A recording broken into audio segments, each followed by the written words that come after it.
Hey everyone, welcome back to the podcast. I hope you're having a wonderful week. I want to talk with you today about how we can kind of overcome this victim mindset that kind of sneaks up on us as we are parenting our differently abled children. I have found myself in that place before without even realizing it, and really had the Lord convict me of how I was really struggling in some areas with feeling a bit like a victim. And really what it boiled down to for me was losing hope in a situation while I was caring for my kids. So we're going to chat about that today.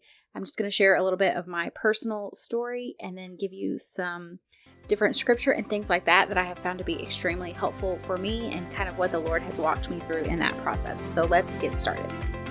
Hi friend, do you dream of having a garden but you don't know where to start? Do you want to switch to more natural products but feel overwhelmed by all the options? Do you believe that a holistic lifestyle would help your special needs kiddo but you're daunted by all the information out there? Welcome to the Special Kind of Motherhood podcast, where you will learn how to work towards your dream for homesteading, gardening, and holistic living in small, simple steps that won't overwhelm you. Hi, I'm Ashley. I'm a wife, Jesus follower, and mom to some amazing kids. As some of my kids began experiencing health struggles and developmental delays, I decided it was time to switch to a holistic lifestyle. I quickly became stressed out and burnt out, feeling like I needed to change everything at once. I finally realized that I had to start making one small change at a time, then build from there. I learned to walk this holistic journey in a way that works for me and my family, without stress or overwhelm or constantly feeling like I wasn't doing enough. If you're ready to hear from another mama who understands what it's like to have no time and who can help you make changes towards better health for your family in a way that works for your specific life, then this is the podcast for you. Pop in your earbuds, reheat your coffee for the third time, and let's do this. Hey mama, if you are looking for a like-minded community where you can hang out with me and get to know a little bit more about me, get to learn a little bit more in depth about gardening, homesteading, and holistic living, then please come over and join us in our free Facebook community. You can find us at facebook.com/groups/special-kind-of-motherhood. I can't wait to see you there. All right, let's go ahead and get started. So whenever I say something like victim mentality, that can be it can feel maybe even a little bit triggering. It can often make us feel in a way like we want to have our defenses up because we want to assume that we are not struggling with that. And I know that because whenever my first child was diagnosed with some different things and we really were struggling with speech and things like that, I immediately started trying to find solutions for my child. So I started changing everything. I've shared a little bit, like little by little, I started switching out the products we were using, the food we were using. I started looking into ways I could support brain health, gut health, all of these things. So whenever I was listening to someone else talking, I think they were doing a coaching session actually in a group that I was in, and they were talking about someone who seemed to be dealing a little bit with a victim mindset. And I had initially I thought, okay, well, that's not really me. I'm always looking for solutions. I'm always doing this, always doing that. And while that is true, what the Lord really showed me was that I was actually dealing with it on a little bit more of a deeper level, in the sense of, things in our life and in our circumstances, like struggles that my kids were having and feeling very cut off and isolated as far as socially, and not being able to participate in things like other families were around us. Those were the areas that I was really struggling with, feeling like there was nothing I could do about it, feeling sorry for myself, and feeling basically like life was happening to me instead of me really taking ownership, learning to kind of plant my hope in Jesus in that situation, and then look for the good in the situation. And I do want to say, I'm not at all belittling the feelings and the emotions that we go through, nor am I trying to say that we should pretend like everything is good and happy and positive all the time. I think our feelings are valid. I think we should be honest about them, and I think we should work through them. But I think that when we become really stuck in that place, that's kind of more of what I'm talking about. I had realized that I had become stuck in this place of kind of feeling sorry for myself, of feeling like, why me, Lord? Why does it feel like every time we try to overcome this obstacle, then another one happens? And why does it feel like we can't just participate in life like other families? And why is it that I am trying so hard and I don't feel like I'm seeing the progress that I feel like my effort should be? We should be seeing more progress. Like, I spend so much of my time, I spend so much of my energy into doing this. And honestly, even the frustration of seeing other families who don't steward their family's health well, and then their kids are perfectly fine. There are just so many different things that can really make us slip into this place of feeling sorry for ourselves, of feeling like a victim, and then we just lose the power and the ability to control anything in our lives when we are operating from that place. And so I just want to share with you some things that I've found to be really helpful for me and kind of walk you through what I had to do and what I still find myself. This is something I really have to keep kind of a gauge on with myself and really evaluate. Okay, am I falling back into this or am I not?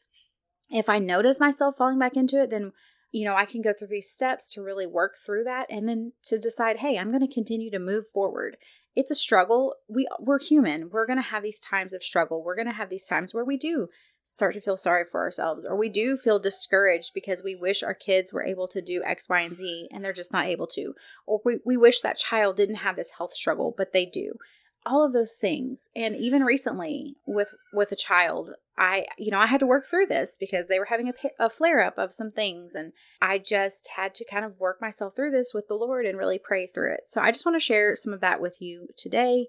And hopefully this will encourage you. The thing that I just have to remind myself is that we are victors and overcomers in Jesus. Regardless of what our life looks like on this side of heaven, we know that He does bring us victory and that we can overcome. And that we can overcome in difficult and hard situations. Everything doesn't have to look perfect, and it doesn't mean that it will all be exactly the way I want it to be. But I can still operate from a place of hope and of peace. And that really is my goal. It's not that everything is going to end up exactly how I want, but it's me learning to embrace my unique life and kind of have it through that lens of hope and peace in Jesus. And the other thing that I have to remind myself is that there is always a solution. There is always a path to make things better. Now, this doesn't mean that this will make things completely better. That's not what I'm saying. But say you have a child that's struggling with this specific challenge and it's a medical diagnosis. You have tried everything you can and nothing's getting better. Well, maybe there's not a solution to make that better. If it's something, maybe you're dealing with a genetic issue or something like that, then maybe there isn't a solution. But is there a way that you can make their quality of life better? Is there a way that you can make your stress level and how you manage their health issues better? There's always something that we can do to make things better. And that's what I have to remind myself when I come up against challenges for myself, for my family, with my kids. What is there that I can do? What is in my control to make this better? There are some things that are not in my control and they're not in your control, but there are also other things that are directly related to that or that would directly affect that are in our control. And what can we do about those things?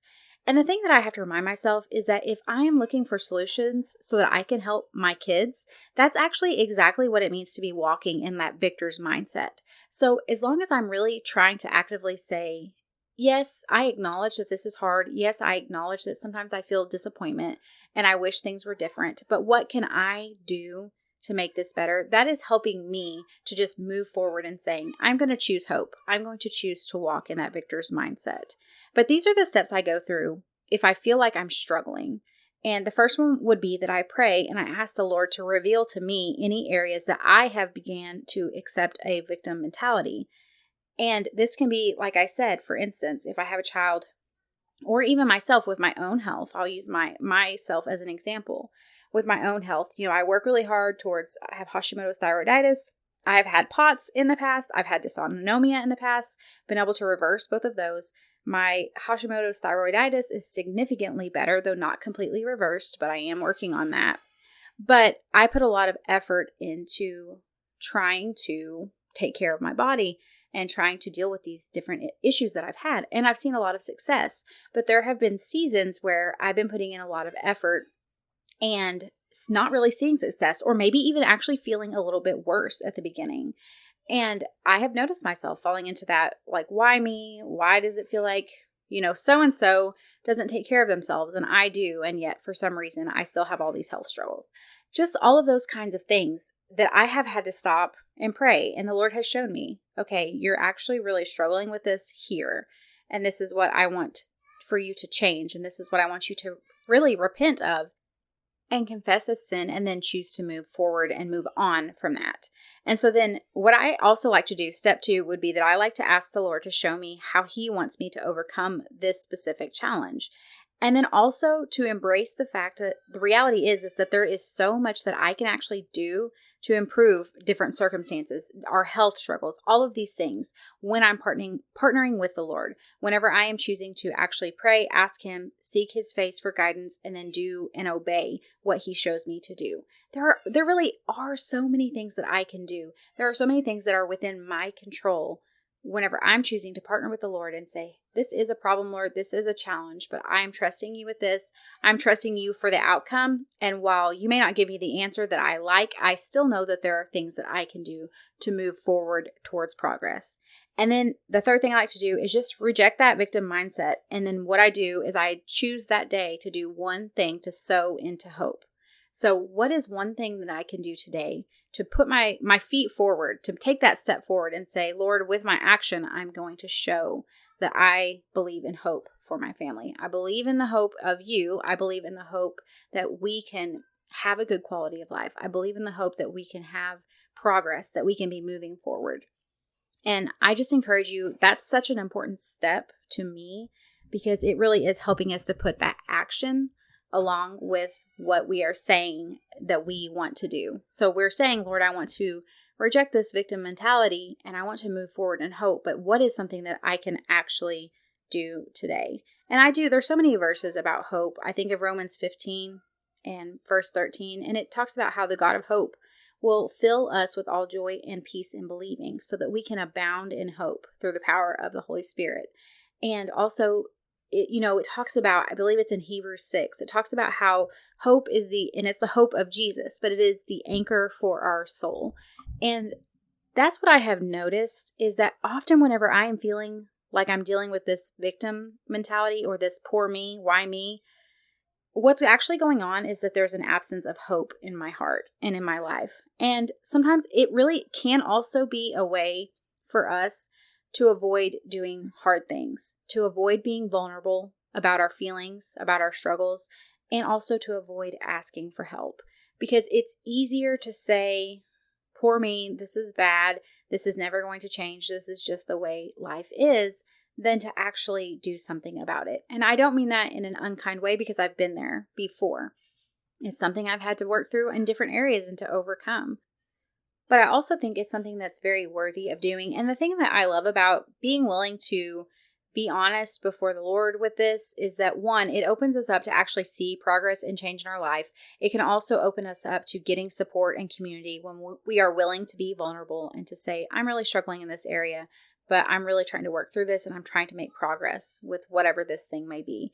It just opens up the resources for us. And I've just found for me, I show up as a much better wife, mother, friend, family member, all of that, whenever I am not in that mindset of feeling sorry for myself or feeling discouraged or feeling defeated or just feeling like everything is against me and nothing's going right. And it feels like every time I try, something comes along to basically thwart my efforts. And whenever I can really just rest in that place of, I am doing all that I can do. I trust the Lord to guide and direct me along this path.